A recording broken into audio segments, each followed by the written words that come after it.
Kung iniisip mo at gusto mong magtrabaho dito sa Europe, especially dito sa Croatia, at gusto mong malaman kung gaano nga ba katagal lumabas ang working permit dito sa Croatia, itong vlog na to ay para sa'yo kapatid. Kaya manood ka hanggang dulo.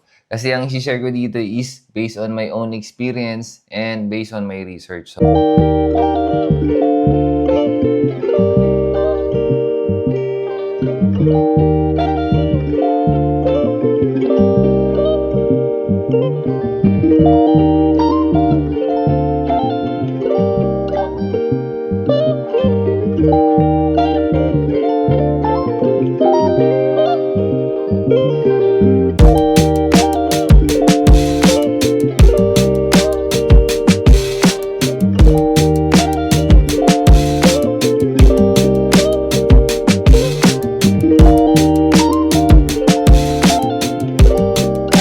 yo, what is up mga G? Kamusta kayo? It's a good day today. Blessed day, great day, wonderful day. We are blessed, we are present. Safe kayo, nasan man kayo mga kapatid, sa mga kapwa ko OFW dyan. Saan man panig kayo ng mundo, safe kayo dyan mga kapatid, mga ate. I think nagpapakita si Haring Araw. So, kagising ko lang and 10:28 in the morning. Super cold, no? Nagbukas agad ako ng heater and then nag-fully jacket and pantalon medyas agad ako. No? Kasi every night nag-turn up ako ng heater kasi medyo maingay yung machine. But anyways, yun nga. Papag-usapan natin yung topic about sa gaano nga ba katagal lumabas ang working permit sa Croatia ngayon 2025. So, that's our topic for today sa vlog na to, no?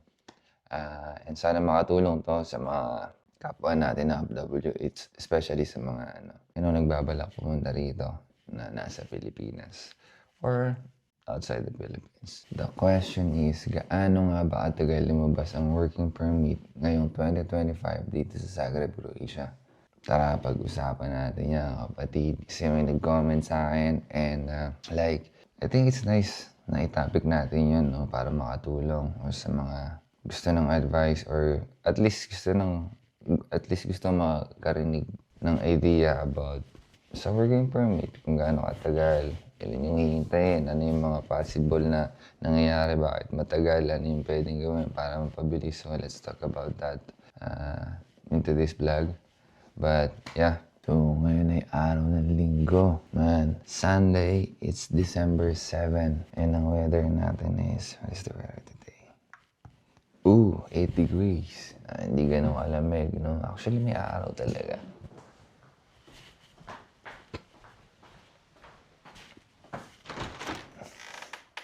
Yeah. Merong araw mga man.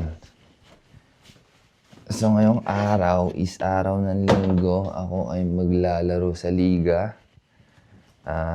Intercompany. And sama kayo sa akin mga kapatid, no? Sama kayo sa araw ko ngayon. Marami tayong gagawin. Maglalaro tayo sa liga ngayong araw.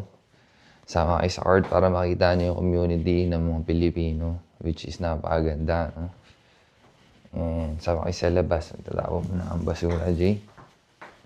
It's a great day today. Napakaganda. Papakita si Haring Araw.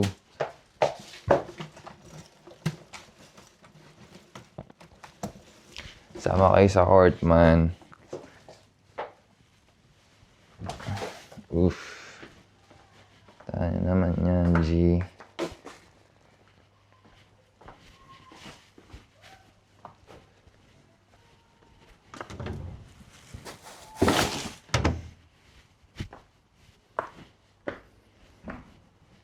Yep. Yeah, G, it's a good day today, man. Hindi ganun kalamig. Dahil niya may araw, G.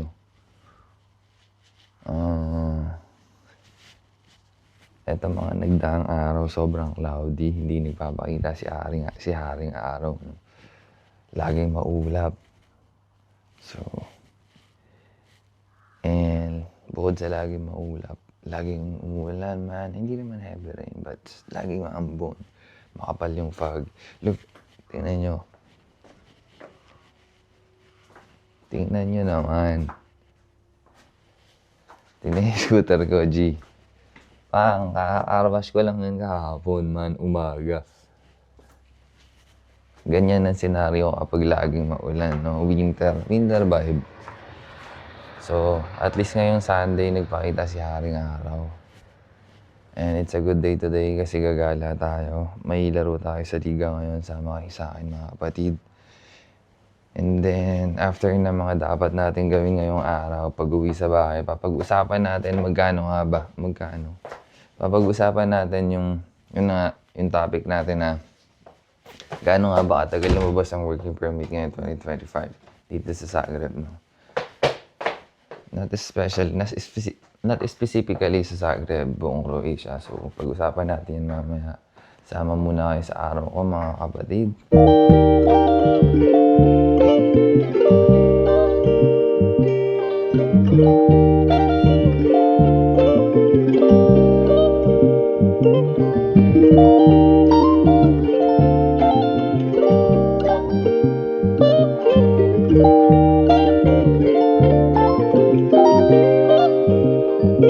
Another info mga ate, mga kuya, no, mga kapwa ko, OFW. Kung naghahanap kayo na mag-a-assist, magbubook ng ticket nyo, saan man panig kayo ng mundo, pauwi kayo ng Pilipinas, o palabas kayo ng Pilipinas, o nasa outside the Philippines mga kayo, magbabakasyon kayo somewhere, another country, at naghahanap kayo na mag-a-assist sa inyo para sa pagpapabook ng ticket nyo, PM nyo lang kami, ilalagay ko sa description yung link ng page namin, ilalagay ko rin sa comment section yung Facebook page ng Travel and Tours. Pwede kayo magpa-assist sa amin, like kami na magbubook ng flights nyo, i-check in na namin kayo, any request about the baggage, we can do that. So, feel free, check nyo yung Facebook page namin, follow nyo na rin kami doon, share nyo sa friends nyo para makatulong sa mga nahihirapan maghanap ng legit o secure na travel agency para iwas scam. Mostly sa mga tropa dito, mga Pilipino dito, sa amin sila nagpapabook, especially mga tropa ko, no? Marami na akong tropang pabalik-balik sa bakasyon. Here to Philippines to Zagreb. At sa amin nagpapabook. So, kung gusto nyo ng proof, check nyo lang yung Facebook page namin. Nasa description yung link, nasa comment yung link. So, feel free, chat nyo kami, assist namin kayo. And yeah, maraming salamat sa suporta. Like and subscribe nyo na rin ako dito sa YouTube, no? Para any update about life or anything in Zagreb, Croatia. So, updated kayo sa mga nilalabas kong video para makakuha kayo ng advices, stories. Subscribe nyo mga kapatid. Maraming salamat. Sa nice day. Yo, what's up mga man? Ayos na tayo ngayon. Tayo ay magbabasketball. Malapit yan. Sama kayo sa amin mga man. Tayo ay lalaro sa liga. Si Monggi, ano nyo ngayon eh? Christmas party. Kaso ayaw mo pumunta eh. Pabebe. Ano pabebe? Meron mo kang video na yung pumunta kayo sa Dar. Bar? Sadar. Sadar? Ikaw Sadar? Meron nga. Anong Sadar? Yung video sa daanan ko. Yung pumunta kayo sa Dar. Wala. Ikaw sakay.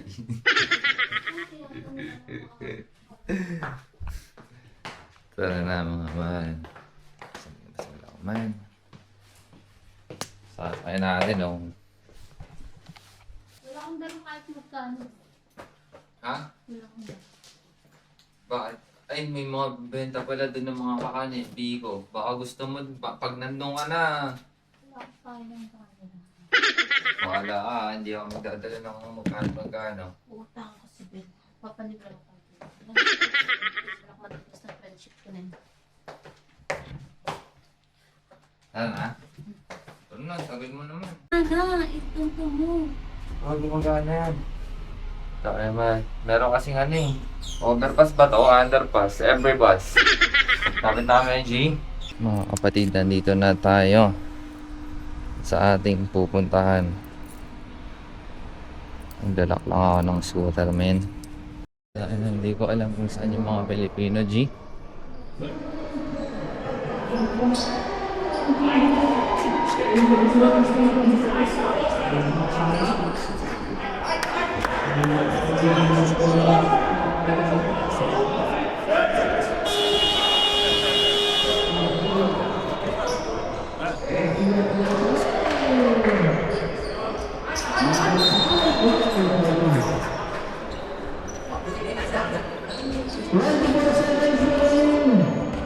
pala dito yan. Ay, dito nga. Yung, balik ka.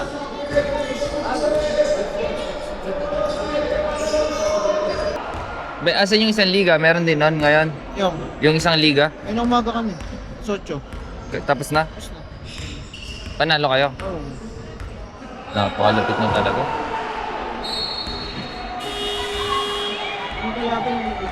Ha? May nagbibihis. Kalaban na yan? Ano ko lang? Kulay brown lang pala.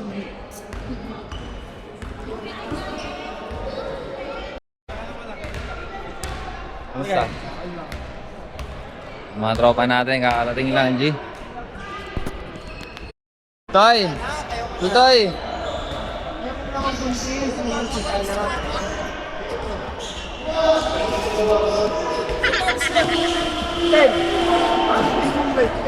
Kinevin tayo, di ba? Ito, 10. Ay! Sana all, tanginang yan. Oo. Sapatos ni Goku yan ah. Vegeta? Magkano yan, man? Nasa wala pa naman dalandaan to. Mahal, tag-15 lang kaya ko eh. Ay, 11 sa kung binibay sa'yo. Yo man, kakatapos lang namin.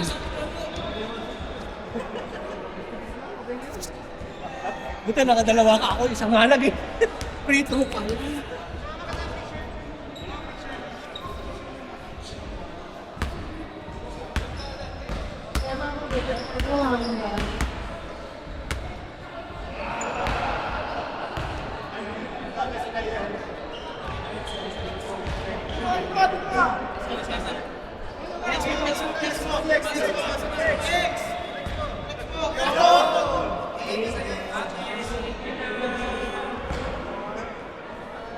Ang ganda ng pusa man, ang sarap iuwi man oh.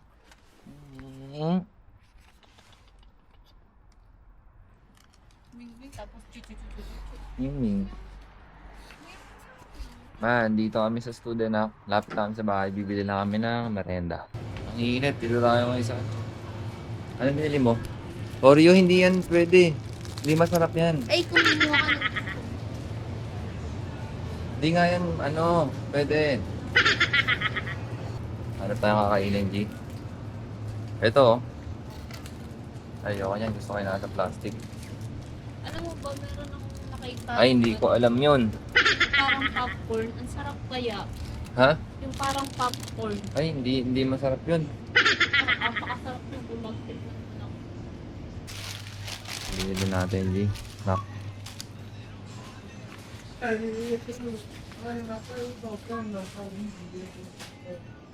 Chocolate ah. Sarap sana nito. Astig ka pala eh. May susi mo, hindi ko makakita. Tunay nga, hindi ko makakita. Ay, de. Let's get it on. Astig ka ba? Popcorn sa school. Ano yung popcorn sa school nyo? Masarap. Banya. Wala namang ganito sa Pilipinas eh. Tikman ko nga to. Yung mga kapatid, kaawi lang namin no. Si Mogi nagsasampay, then ako mahinga lang. Tapos naliligo lang ako, then pag-usapan na natin yung topic natin about sa working permit. Let's G! Kung iniisip mo at gusto mong magtrabaho dito sa Europe, especially dito sa Croatia, at gusto mong malaman kung gaano nga ba katagal lumabas yung working permit dito sa Croatia, itong vlog na to ay para sa'yo kapatid. Kaya manood ka hanggang dulo. Kasi ang share ko dito is based on my own experience and based on my research. So, sana makatulong sa'yo para makapagsimula ka na mag-apply pumunta rito. Yo, what is up mga kapatid? Kamusta kayo? Sa mapagpalang araw. Ako nga pala si Joe Gatti, no? Kasalukuyan nag-work at naninirahan dito ngayon sa Zagreb, Croatia. So, sa vlog na to, itatopic natin at sasagutin ko yung kadalasang tanong ng mga kapwa natin Pilipino na nangangarap din makapunta sa Europe at makapagtrabaho dito, especially sa Croatia. Kadalasan tanong ng mga aspiring applicants, especially sa mga comments sa vlog ko, no, gaano nga ba daw katagal lumabas ng working permit dito sa Croatia? So, yan yung itatopic natin. Ang i-share ko sa inyo is based on my own experience at experience na rin ng mga kakilala ko. So, para mas accurate kung ano man yung may share ko at maitutulong ko sa inyo Sana makatulong, no? Quick explanation lang tayo dyan, mga kapatid, no? Ano nga ba yung working permit? So, base sa research natin, sa Croatia, ang tawag kasi dyan, residence work permit. At employer mo lang ang mag-a-apply sa'yo nito. Dadaan doon sa Ministry of Interior, sa local administrative office, kung saan ka magtatrabaho. Yun ang working permit na tinatawag. So, 3 big questions. Gaano nga ba katagal lumalabas ang working permit ngayong 2025 dito sa Croatia? So, usually, ang unang-una dyan, tumatagal yan ng 30 to 60 days. Ito yung average or like nakasabi sa law nila or naka-indicate na makikita natin 30 to 60 days, like 2 months, no? So, depende yun sa employer mo, sa documents mo, gaano ka-busy yung local offices na pagsasubmitan. So, meron 3 senaryo dyan, kapatid. Unang-una, yung mabilis yung proseso. So, paano nga ba magiging mabilis yung proseso ng papel mo? So, kailangan kumpleto ka agad sa papers. Yung employer mo legit. So, walang issue sa job quota. Then, offices, hindi dapat yun busy, no? Sana, hindi mataon sa busy days yung pag-apply ng papel mo. So, yun, normal processing natin, 30 to 60 days. Mga pinaka-common na nangyayari sa Pilipino, no? Ang nangyayari dyan, dumadaan yan sa may konting follow-up, may mga verification na nangyayari. Siyempre, lahat yun may mga waiting time.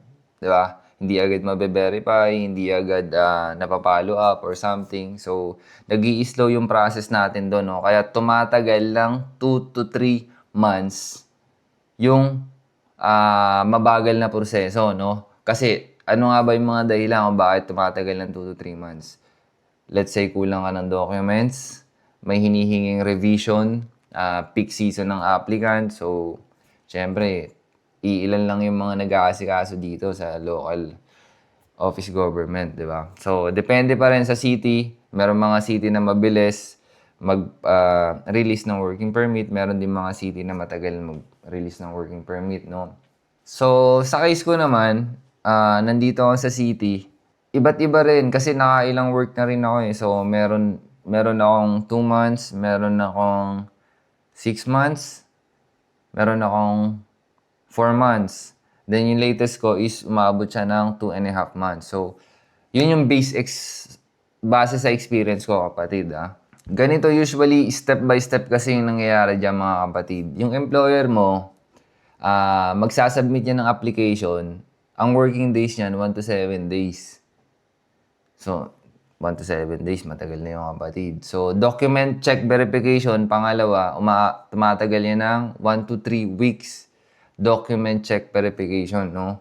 Then, pangatlo, approval of residence and working permit. Tumatagal yan ng 2 to 6 weeks. So, matagal-tagal na yon. Then, pang-apat dyan, release of decision. Sunod, pang-5, visa flight processing kung galing ka pa ng Pilipinas, depende sa sitwasyon. Pang-6, arrival sa Croatia plus biometrics ka pa dyan, kapatid, no? Pang-7, insurance of residence card. Tumatagal yan ng 7 to 21 days. Kaya normal na umaabot sa 1 and 2 months yung waiting time, no? Tips para hindi ma-delay ang pagproseso ng working permit mo, para hindi mabagal. So, i-check mo yung passport mo, kailangan valid yan ng 1 year. Iwasan yung maling spelling, ano pa ba? Kausapin mo yung employer mo, kailangan yung connection nyo active, no? Para pag may hiningi or hiningi sa'yo na ibang requirements, so kulang ka sa ganito, may hiningi sa amin ganito yung government. Yung tipong active ka or ready ka lang to submit, no? So, isa yon sa mga paraan para mapabilis yung pag-ano ng papel mo. Kumbaga naaasikaso sa agad, no? Nakikilusan agad, no? So, kung may katanungan kayo about sa Croatia, magkano yung salary dito, job process, cost of living, comment nyo lang, no? Susubukan natin sagutin yan isa-isa, no? Paano ako nakapunta dito, ano yung requirements, sabihin nyo lang sa comment. So, bibigyan natin yan step by step, mga kapatid, no? So, I think yun lang yung masishare ko sa inyo, mga kapatid, no?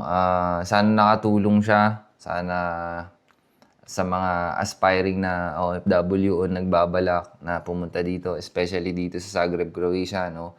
Sana yung mga shinare ko makatulong sa inyo kapatid para hindi kayo masyado nag-worry. So kung nagustuhan nyo yung mga ganitong informative vlogs na makakatulong sa ating OFW, subscribe nyo lang ako, share nyo ako sa mga kaibigan nyo, follow and share, like, comment. So isang malaking tulong din sa inyo kapatid, no?